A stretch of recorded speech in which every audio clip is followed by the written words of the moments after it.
அனைவருக்கும் வணக்கம். அனைவருக்கும் ஆங்கில புத்தாண்டு நல்வாழ்த்துக்களை தெரிவித்துக் கொள்கிறேன். இன்று நாம் தாவேகாவினரோட கூட்டணி வைக்க வாய்ப்புள்ள கட்சிகளை பற்றி பார்ப்போம். அதாவது விஜய் கட்சியோட எந்தெந்த கட்சிகளெல்லாம் கூட்டணி வைக்கிறதுக்கு வாய்ப்புகள் இருக்கக்கூடிய கட்சிகள் அப்படிங்கிறத பற்றி இந்த காணொலியில் விரிவாக பார்ப்போம். இதில் முதல்ல இருக்கக்கூடிய கட்சி பார்த்திங்க அப்படின்னா காங்கிரஸ் கட்சின்னு சொல்லலாம். என்னடா முதல்ல பார்த்திங்கன்னா இது காங்கிரஸ் கட்சி திமுக கூட கூட்டணியில் இருக்குது, ஆனால் தாவேகா கூட வர்றதுக்கு வாய்ப்பு இருக்கா அப்படின்னு சொல்லி கேள்வி கேட்கலாம். கடந்த ஒரு வார காலமாகவே இப்படிப்பட்ட கேள்விகள் எழுந்துக்கிட்டே இருந்துச்சு. ஆனால் நேற்று பார்த்திங்க அப்படின்னா மாணிக் தாகூர், அதாவது காங்கிரஸ் விருதுநகர் எம்பி மாணிக் தாகூர் அவர்கள் பார்த்திங்கன்னா திமுகவோட கூட்டணி கட்சிகளை எச்சரித்ததன் மூலம் பார்த்திங்க அப்படின்னா கிட்டத்தட்ட தாவேகாவிற்கு காங்கிரஸ் செல்றதுக்கான வாய்ப்புகள் அதிகமாக இருக்கிறதா சொல்லி தகவல் வருது. காரணம், காங்கிரஸுடைய ஒரு முக்கிய நிர்வாகி பிரவீன் சக்கரவர்த்தி அவர்கள், அவர் விஜயோட போய் என்ன செய்கிறார், விஜயை போய் சந்திக்கிறார். அதன் பிறகு விஜய் திமுகவிற்கு எதிராகவே சில கருத்துக்கள் தெரிவிக்கிறார். ஆனால் காங்கிரஸ் அவர் மேலே என்ன செய்யலை, எந்த நடவடிக்கையும் எடுக்கலை. கிட்டத்தட்ட அந்த பிரவீன் சக்கரவர்த்தி அவர்கள் பார்த்திங்கன்னா ராகுல் காந்திக்கு மிக நெருக்கமான நபர். அவர் பிரவீன் சக்கரவர்த்தி மேலே எந்த நடவடிக்கை எடுக்காதது பார்த்திங்க அப்படின்னா இது இந்த சந்தேகத்தை என்ன செய்யுது, இன்னும் அதிகப்படுத்துது. இன்னொன்று பார்த்திங்கன்னா இந்த கரூர் சம்பவத்தில் கிட்டத்தட்ட ஒரு 41 பேர் இறந்தாங்களா. அந்த சம்பவத்தில் பார்த்திங்கன்னா ராகுல் காந்தி அவர்கள் திமுகவுக்கு மட்டும் ஃபோன் பண்ணி என்ன செய்யலை, விசாரிக்கலை. விஜய்ட்டையும் என்ன செய்யிருக்காங்க, ஃபோன் பண்ணி விசாரிச்சிருக்கிறாங்க. அப்போது காங்கிரஸ் ஒரு 2 ஆப்ஷனை ஓப்பன் பண்ணி வச்சுருக்கிறதா சொல்லி தான் என்ன செய்யுது, தற்போதைய தகவலானது வருது. இதில் விஜய் கூட காங்கிரஸ் போகிறதுக்கான காரணங்கள் என்னென்ன அப்படிங்கிறத பற்றி பார்ப்போம். இதில் முதல்ல பார்த்திங்க அப்படின்னா சீட்டு பேரம்தான். அதாவது காங்கிரஸுக்கு கடந்த 2021ஆம் ஆண்டு சட்டமன்ற தேர்தலில் பார்த்திங்கன்னா 25 தொகுதிகள் கொடுத்தாங்க. இந்த 25 தொகுதிகளில் காங்கிரஸ் பார்த்திங்க அப்படின்னா கிட்டத்தட்ட 18 தொகுதிகள் என்ன செஞ்சது, வெற்றி பெற்றது. ஆனால் இந்த முறை பார்த்திங்க அப்படின்னா கிட்டத்தட்ட ஒரு 40 தொகுதிகளாவது எங்களுக்கு தரணும் அப்படின்னு சொல்லி திமுகவுக்கு என்ன செய்யுதுன்னா காங்கிரஸ் நெருக்கடி கொடுத்துக்கிட்டு இருக்கு. ஆனால் 40 தொகுதி கொடுக்கறதுக்கு என்ன கிடையாது, வாய்ப்பே கிடையாது. ஏன் காங்கிரஸ் 40 தொகுதி கேட்கு அப்படின்னா, பிஜேபி கடந்த முறை அதிமுக கூட்டணியில் 2021ஆம் ஆண்டு பார்த்திங்க அப்படின்னா 20 தொகுதிகள் வாங்குச்சு. காங்கிரஸ் திமுக கூட்டணியில் 25 தொகுதி வாங்குச்சு. இந்த முறை அதிமுக கூட்டணியில் பிஜேபி கண்டிப்பாக 30 தொகுதிகள் என்ன செய்யும், கண்டிப்பாக வாங்கும். அதுக்கு குறைஞ்சி வாங்க வாய்ப்பே இல்லை அப்படின்னு சொல்லலாம். ஏன்னா அந்த அளவுக்கு கண்டிப்பாக வாங்கும்.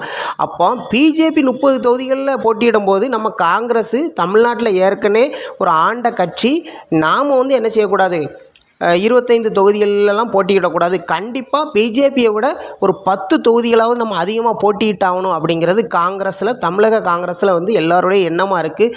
அதனால் எப்படியாவது ஒரு 40 தொகுதிகள் போட்டியிடணும் அப்படின்னு சொல்லி முயற்சி பண்ணுறாங்க. அதுக்கு தான் இந்த பார்கெயின் விஜயை வச்சு என்ன செய்கிறாங்க, ஒரு ப்ரெஷ் பண்ணி பார்க்காங்க.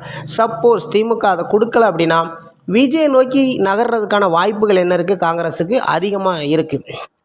காரணம், விஜய் காங்கிரஸுக்கு என்ன ஒரு பெரிய ப்ளஸ் அப்படின்னா 2026ஆம் ஆண்டு பார்த்திங்க அப்படின்னா கேரளாவில் சட்டமன்ற தேர்தல் நடக்க போகுது. கேரளாவை பொறுத்த வரைக்கும் பார்த்திங்க அப்படின்னா அங்கே காங்கிரஸ் வெர்சஸ் கம்யூனிஸ்ட், இங்கே எதிர்கட்சி ஆளுங்கட்சி அப்படி மாறி தான் என்ன வந்துக்கிட்டு இருக்கு. அப்போது எப்படியாவது காங்கிரஸ் என்ன செய்யணும், கேரளாவில் ஆட்சிக்கு வரணும். ஏன்னா கடந்த முறை பார்த்திங்கன்னா 2021 ஆட்சிக்கு வர முடியலை காங்கிரஸால்.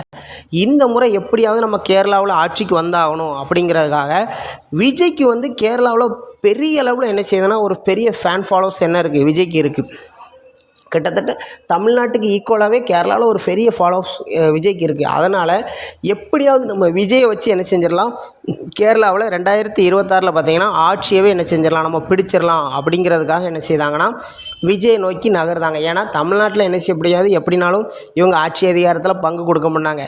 குறிப்பாக 2006ஆம் ஆண்டு கிட்டத்தட்ட பார்த்திங்கன்னா ஒரு 34 தொகுதிகள் ஜெயிச்சிருந்துமே நமக்கு என்ன செய்யலை, ஆட்சி அதிகாரத்தில் காங்கிரஸுக்கு திமுக என்ன செய்யலை, பங்கு கொடுக்கல. அதனால் எப்படினாலும் நமக்கு இங்கே பங்கு கிடைக்க போகிறது கிடையாது. அதனால் காங்கிரஸ் கேரளாவிலேயாவது எப்படியாவது என்ன செய்யணும், ஆட்சியை பிடிச்சாகணும் அப்படிங்கிறதுக்கு விஜயோட உதவி என்ன செய்யுது, அங்கே தேவைப்படுது. அதனால் விஜய் சீட்டும் அதிகமாக கொடுப்பார் 2024 சட்டமன்ற தேர்தலில். விஜயை வச்சு இன்னும் ஒரு சில பலன்கள் நமக்கு கிடைக்கும். அதனால் விஜயை நோக்கி நகர்றதுக்கான வாய்ப்புகள் இருக்குது. இதில் இன்னொன்று என்னென்னா, விஜய்கிட்ட வந்து பார்த்திங்கன்னா கணிசமான வாக்குகள் வந்து சிறுபான்மையினர் வாக்குகள் விஜய்கிட்டையும் இருக்குது, காங்கிரஸுக்கிட்டையும் கணிசமான வாக்குகள் வந்து இருக்குது. அதனால் கன்னியாகுமரி, தூத்துக்குடி, திருநெல்வேலியில் ஒரு சில பாளையங்கோட்டை இந்த மாதிரி பகுதிகள், கடலூர், நாகப்பட்டினம், கிருஷ்ணகிரி போன்ற மாவட்டங்களில் வந்து பார்த்திங்கன்னா இந்த விஜயும் காங்கிரஸும் கூட்டணி அமைக்கும் பொழுது இந்த காம்பினேஷன் பெருசாக ஒர்க் அவுட் ஆகி பல இடங்களில் சீட் என்ன செய்யும், கன்வெர்ட் ஆகிறதுக்கான வாய்ப்புகள் அதிகமாக இருக்குது. இதெல்லாம் கணக்கு போட்டு தான் காங்கிரஸ் என்ன செய்யுது, எங்களுக்கு தந்தால் 40 சீட்டு தாங்க, இல்லைன்னா நாங்கள் தாவேக்காவை நோக்கி போகிறோம் அப்படிங்கிற அளவுக்கு பார்கெயின் பண்ணிக்கிட்டு இருக்குது. இது எதை நோக்கி காங்கிரஸ் திரும்ப முடிவு எடுக்கும் அப்படிங்கிறத பொறுத்திருந்து தான் பார்க்கணும். அதன் பிறகு வந்து பார்த்திங்க அப்படின்னா பாமக கட்சியை பார்க்கலாம். பாமக தான் தாவேக்காவுக்கு போகிறதுக்கான வாய்ப்புகள் அதிகமாக இருக்குது. பாமகவில் பார்த்திங்கன்னா ராமதாஸ் அவர்களுடைய பாமக. ஏன் ராமதாஸ் அவர்களுடைய பாமக போகிறதுக்கு வாய்ப்பு இருக்குது அப்படின்னா, அவர்களால் என்ன செய்ய முடியாதுன்னா திமுகவுக்கு போக முடியாது. ஏன்னா திமுகலாம் விசிகா இருக்குது. அதன் பிறகு அவர்களால் அதிமுகவுக்கு போக முடியாது. ஏன்னா அதிமுக கூட்டணி பிஜேபி கூட்டணியில் வந்து பார்த்திங்கன்னா அன்புமணிக்கு கிட்டத்தட்ட அங்கே உறுதின்னு சொல்லலாம். அன்புமணி அந்த கூட்டணியில் தான் இருக்க போகிறாரு.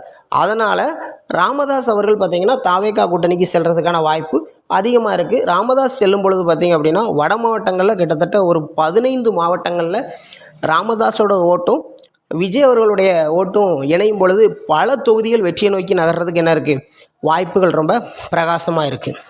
அடுத்து வந்து பார்த்திங்க அப்படின்னா அம்மா மக்கள் முன்னேற்ற கழகம், டிடிவி தினகரன் அவர்களுடைய கட்சி. இந்த கட்சி வந்து பார்த்திங்கன்னா விஜய் கூட போகிறதுக்கான வாய்ப்பு ரொம்ப பிரகாசமாக இருக்குது. காரணம், இந்த அம்மா மக்கள் முன்னேற்ற கழகம் வந்து பார்த்திங்கன்னா திமுக கூட என்ன செய்ய முடியாது, கூட்டணி வைக்க முடியாது. ஏன்னா இவங்கெல்லாம் அதிமுக வந்து திமுகவோட எதிர்ப்பில் வளர்ந்த கட்சி. இவங்க அதிமுகவிலேருந்து பிரிஞ்சு வந்த கட்சி. எந்த சூழ்நிலையும் திமுக கூட கூட்டணி வைக்க முடியாது.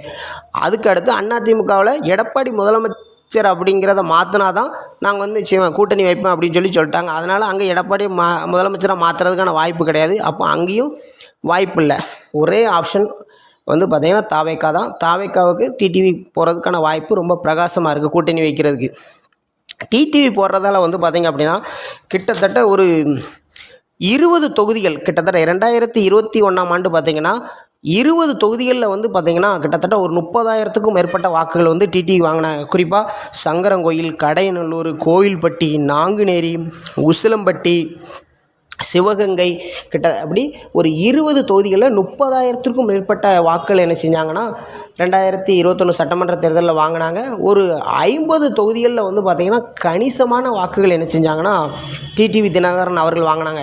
அப்போ அவருடைய வாக்கும் விஜயோட வாக்கும் இணையும் பொழுது அங்கேயும் சீட்டு கன்வெர்ட் ஆகிறதுக்கு என்ன இருக்குது, வாய்ப்புகள் இருக்குது.